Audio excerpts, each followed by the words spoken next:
Mention 3D platform jumping games, you might think of smooth controls and dazzling effects. However, the Double Fine studio, led by Tim Schafer, has always taken an unconventional approach in this field.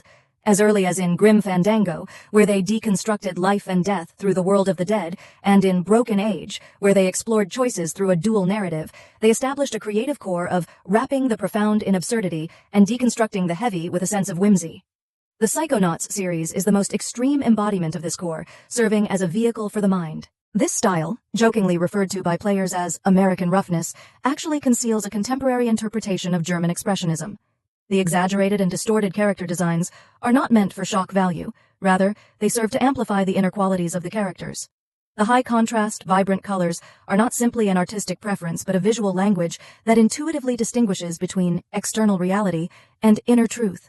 When players encounter sudden shifts in colors, they instinctively feel the immersion of having entered another person's mind, without the need for any dialogue to remind them. The series took 16 years to build a world where minds can be explored, and as Double Fine's absurd yet profound style permeated the development of each character, Psychonauts2 finally achieved a crucial breakthrough.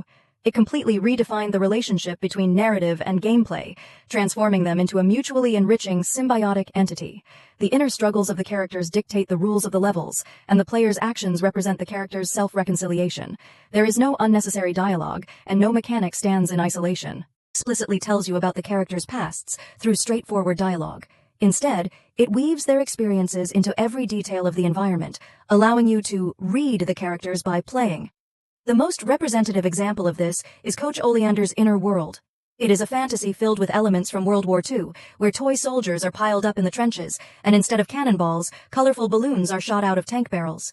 In a corner of the trench lies a photo of Oleander's childhood with his father, in which his father is throwing toy soldiers on the ground, telling him, "You will never become a soldier." To pick up this photo, Oleander's memory narration is automatically triggered, revealing that this seemingly tough coach has been living with the obsession of proving he is not a coward. The half-brain fragments you collect are not just simple items. Each fragment is a piece of Oleander's memories. Once you collect all the fragments, you will see a scene from his youth where he is mocked by his comrades for being afraid of war. At that moment, you understand that his inner World War II fantasy is merely a way to mask his real cowardice with virtual bravery. This transforms the narrative into an active process of soul excavation, creating a more profound impact than any narration could achieve. What's even more ingenious is the narrativization of gameplay.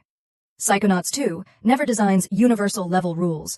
Instead, it allows each character's personality traits to directly determine the gameplay logic. For example, in Gristel's inner world, a conspiracy theorist obsessed with the past, his mind is depicted as a cyclical party illusion, where the scene constantly returns to the moment the party began. The cake can never be cut, and the music endlessly repeats its introduction. Players must use the time rewind ability to repair broken platforms and stop the party from looping. What is the narrative logic behind this? Gristel is trapped in the last party before his father's death, always feeling that if he had done better at that time, his father wouldn't have died. As a result, his mind becomes ensnared in the obsession of infinitely reliving the past. The process of controlling Raz to break the cycle is essentially about helping him accept the fact that the past cannot be changed.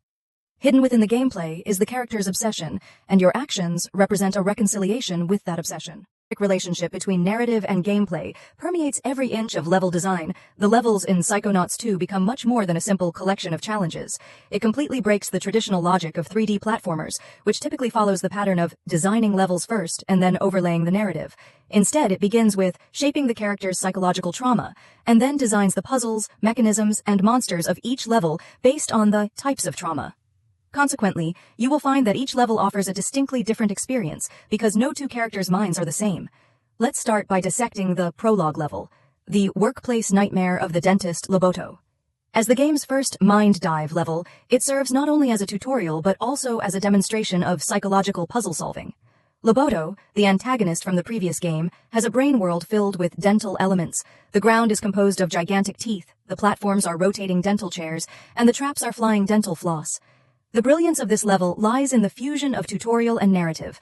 As you learn the mind dive ability, you are actually entering Loboto's mind. When you evade the dental floss traps, you are essentially confronting his projection of fear regarding treatment. And when you solve the signature scam, you are in fact uncovering his dark past. There is no separate tutorial interface. All the operation learning is integrated into the exploration of Loboto's psyche. This embodies the core of the autobiographical mind levels, What you are learning is not how to play, but how to understand him. And mechanics, monster design is also a part of the autobiographical mind. In Psychonauts 2, there are no generic monsters. Each monster is a projection of the character's psychological shadows.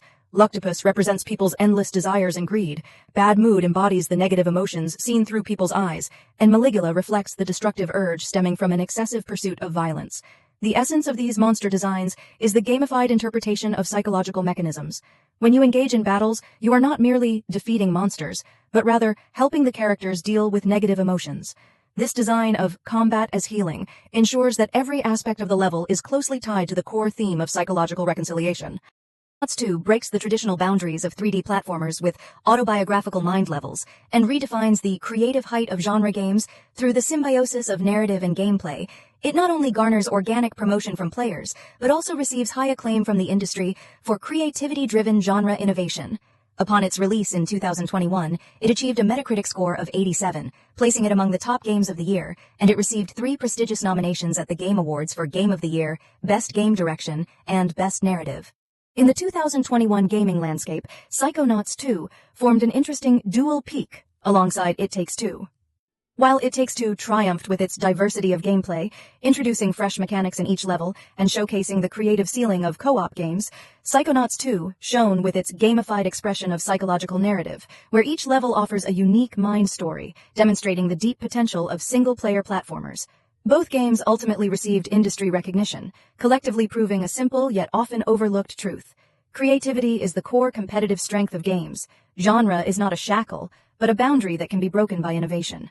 On Psychonauts2, we might return to a more fundamental question. What is the true value of this game? Is it its creative levels, its profound narrative, or its innovations in the 3D platform genre? I believe all of these aspects are important, but they still do not capture the essence of its greatness. The true brilliance of Psychonauts2 lies in its ability to make gaming a language for interpreting the mind. It does not treat the mind as just a setting, but as an interactive object. It does not view understanding others as merely a plot goal, but as an actionable process. What's even more remarkable is that Psychonauts2 does not trivialize psychological topics. Instead, it gently and respectfully explores profound themes such as trauma, obsession, and emotional management. When Raz tells Truman, mind diving is not about control but understanding, it resonates deeply in our era filled with misunderstandings and divides. We each resemble Raz, who lacks the ability to mind dive, unable to see the trauma behind others' actions or hear the obsessions hidden in their silence, leading to arguments, conflicts, and loneliness. Through its premise of mind diving, Psychonauts2 offers us a hypothesis. If we could, like Raz, step into another's mind and witness their past and struggles, would we not be more compassionate and understanding toward each other?